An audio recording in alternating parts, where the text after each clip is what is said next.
Yo,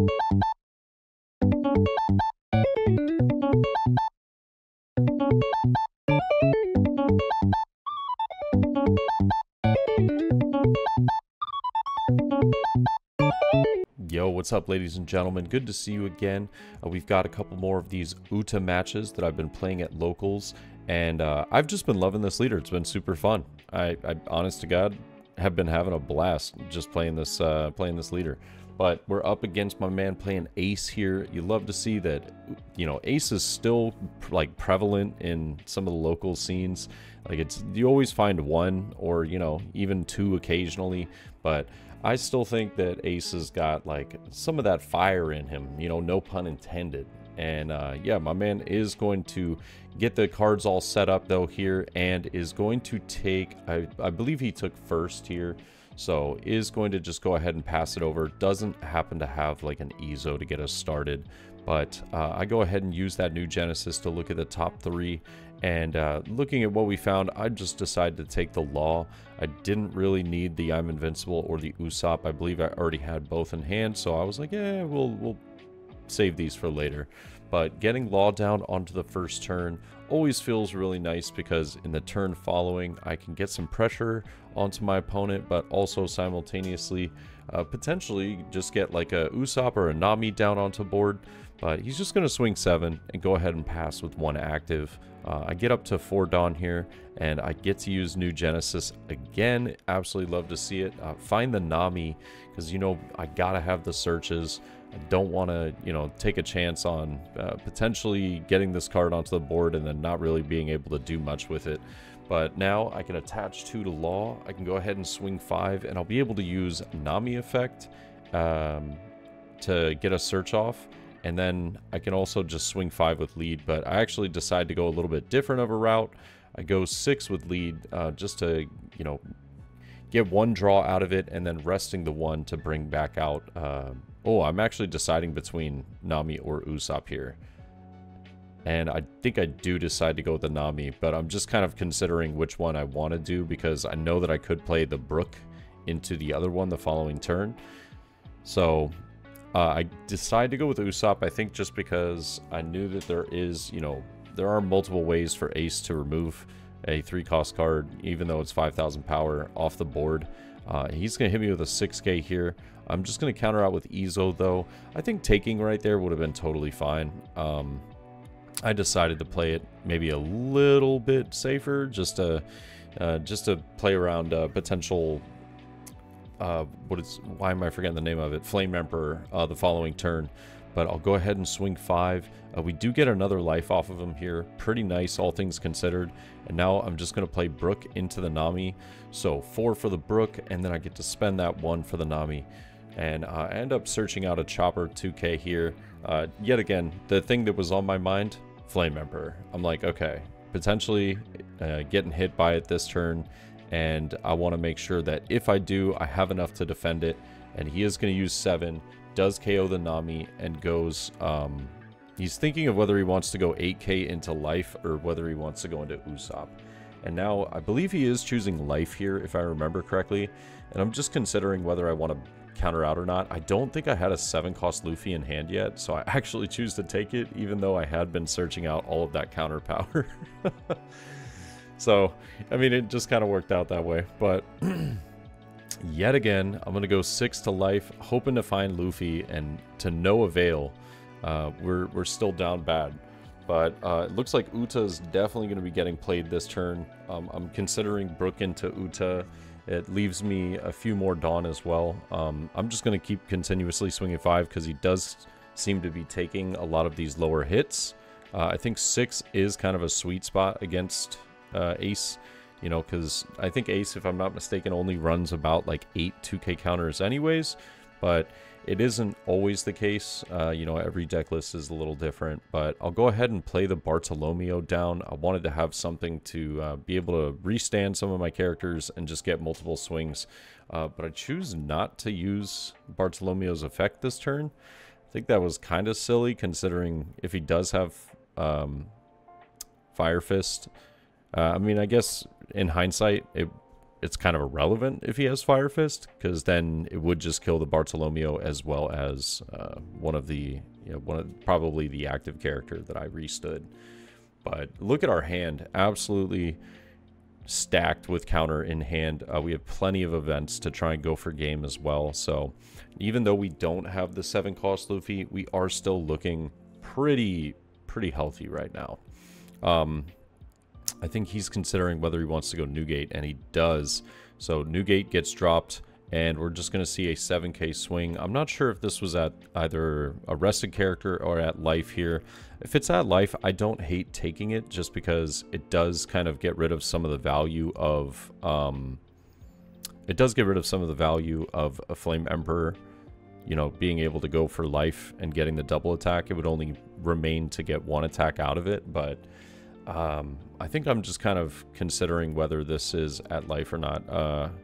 But I think it ends up being at a character, and I do decide to just let it go. It's not worth overcommitting right there, and he just passes it over.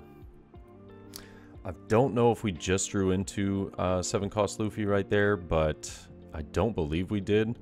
Like, that's okay. It looks as though we drew into a 10-cost Doflamingo, which I could play down, but realistically not doing me much here.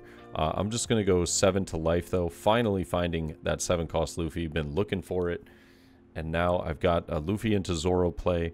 I can swing all of my Brooks and just get a bunch of pressure onto board. And a 7k does get through. He does have a trigger here. Is going to activate it. Ends up getting rid of my Uta, which was a little depressing. I was trying to keep that as, you know, a little bit of like cannon fodder, some defense, but we still have plenty of attacks, or excuse me, plenty of counters in hand. And now I'll go ahead and play Luffy and Zoro. I choose not to attack here. I think my concern was if he played 7-cost Ace. I just wanted to have an entire board to go ahead and swing. But I think attacking at least with one of the Brooks and then turning Bartolomeo sideways so that we could restand it would have been perfectly fine. Get a card out of hand, apply a little bit of pressure. But I think I just went a little bit of a different route. I was fine with having, the board that we have right now, but I don't know. I still think not using Barto at this point in the game was just kind of pointless in playing it down. So I don't love the way that I've played this so far. I think just knowing that my opponent does have a tough time with 6k attacks would have definitely been really nice to get Brook. But Flame Emperor is coming down here, and that is going to leave him with 3 Dawn active, but a double attack with lead. So with no blocker active, he could just probably swing 9 into life, and it's guaranteeing 3 cards out of my hand, or I'm taking it all. So really just kind of depends. But I think he's just going to go 8 to life here, and with the 8, I can easily get out of it with some 2k counters. The problem is, now I don't have a blocker for the following turn, so I almost feel as though I do need to go for game. I might have to use the backlight. I might have to use, my restand ability to be able to get some, get some of the job done. But yeah, I'm just kind of thinking this over right now. It's an easy counter if I want to get out of the double attack, and then I just take the Newgate. Oh, that's right. My homie's like, yeah, you could just use this. And I'm like, no, dude. I'm trying to save the Ezo. I want to save the Ezo because I'm not entirely... Yeah, I didn't have backlight in hand. I just had the restand event. So I'm just kind of going through, the attack in my mind, whether I want to take it or not. But 10k from Newgate is annoying. It's definitely annoying, especially when he has 3 that he can attach, and I do end up just taking it.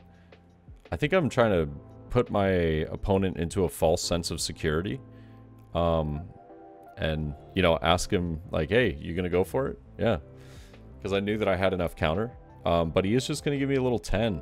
So I definitely feel as though I should have countered out here. I hate the way that I ended up playing the end of this match. But I give him 3 2k counters, and he goes ahead and passes with 3 Dawn active. So now I should be pretty terrified. Like, we obviously have some attacks on board. We have a way to... Actually, no, we don't. Well, we do. We have Ezo, I believe. We have a way to deal with the Marco. But I end up drawing into that 10 cost Ophi at the end there. Sadly, putting that to the bottom. Backlight would just do some ungodly work right now. Sadly, just can't seem to draw it. And he does end up taking this. I think it's pretty smart considering that depending on what he gets, he could just activate and KO one of my cards. But I believe that that ends up being the deciding factor. He does not use that to counter out, but he will use Crossfire. So 2 Dawn here to get out of a 7k swing. I know how much Dawn I have left. I can at least get 3 more 7k attacks through, but I'm 100% dead afterwards. So I choose to go 7 with Brook, and we could just get a Marco block here, or we could see he's got Radical Beam in hand. I just don't think he has enough physical counters to get out of a couple of these attacks. But yeah, with that, he's definitely going to have to Rad Beam, or he's going to have to block with Marco. And I think that blocking with Marco, it unfortunately just kind of... I feel like it gives me, you know, ooh, he is going to block with Marco, and he's considering a card to pitch. I mean, the only card you could at the moment would be like an ace, but he is just going to let it die. Yeah, saving cards in hand. I'm not going to fall for it and go for a 10k. I'm just going to go 7 here, and now I'm kind of forcing him to give me the Radical Beam, but... yeah, I think we kind of lucked out at the end of this match, because he's not gonna have enough. He's not gonna have enough counter with the events in hand to get out of another 7k. I'm just gonna go 7 with Uta, and he had the last 2 events, but no other counter power in hand. But it looks as though he did end up seeing Fire Fist as his last life. Chose not to activate it though, because he thought that I would go for game with 10 on Brook, and not considering the restand right there. I guess it was a little bit fortunate for us that the Uta list is a little fresh. It's still kind of new, so not everyone is gonna remember exactly, you know, that restand event is essentially like the game winner for Uta. But taking the dub on this one, not the cleanest in my opinion, and yeah, definitely could have done a lot better there towards the end. And I think not attacking with those Brooks on that turn was super incorrect. I don't know why I wasn't just applying pressure. I had 5 cards on board. But hope you guys enjoyed the match. Let me know your thoughts, and I'll catch y'all in the next one as always. All right, peace.